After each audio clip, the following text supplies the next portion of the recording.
OK. I am here with Matthew Price, who is an assistant features editor for the Oklahoman.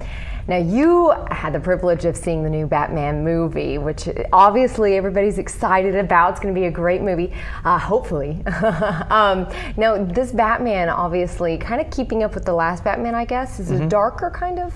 That's right. It's director Chris Nolan returned, and Christian Bale returns to the role of Batman. And Nolan is trying to craft Batman that's very much, in the real world. He doesn't want to make it more over the top, more along the lines of your Michael Keaton or Tim Burton films, where they had more of a outsized world. This Gotham City is much more of a realistic Gotham City, and it's sort of a dark take on the Dark Knight. So we actually have a clip from Christian Bale talking about the role in this movie. Wonderful. Let's listen to it. I definitely only have an interest in playing Batman the way that Chris Nolan likes to have him portrayed. And I think that this second movie has surpassed the first, and it stands as a great movie regardless of genre. And that was Christian Bale talking about Batman. Now, tell us about, Batman obviously is known for his suit of armor, if you will. So, tell us about this. Okay, they have made a lot of improvements to it.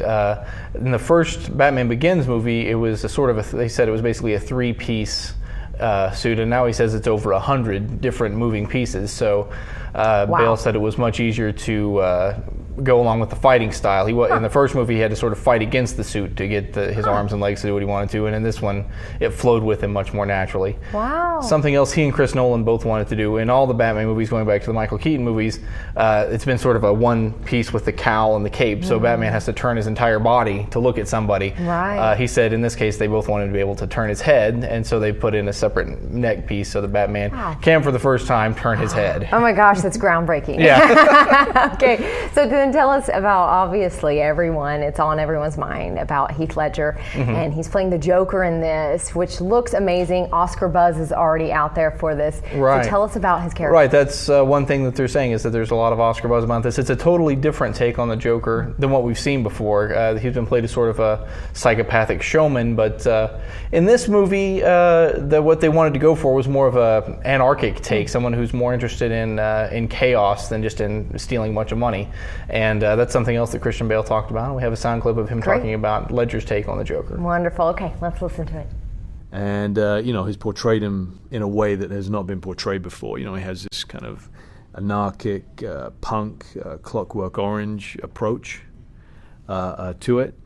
And he's done such a damn good job that, if Chris decides to make a third movie, he set himself a real challenge of how do you up the ante with any villain after Heath's Joker. And that was Christian Bale talking about Heath Ledger playing the Joker in the latest installment of The Batman.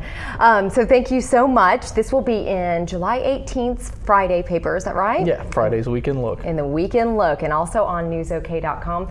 So make sure you read Matthew's story on Batman. And here is a glimpse of the trailer. So what are you proposing? It's simple. Kill the Batman.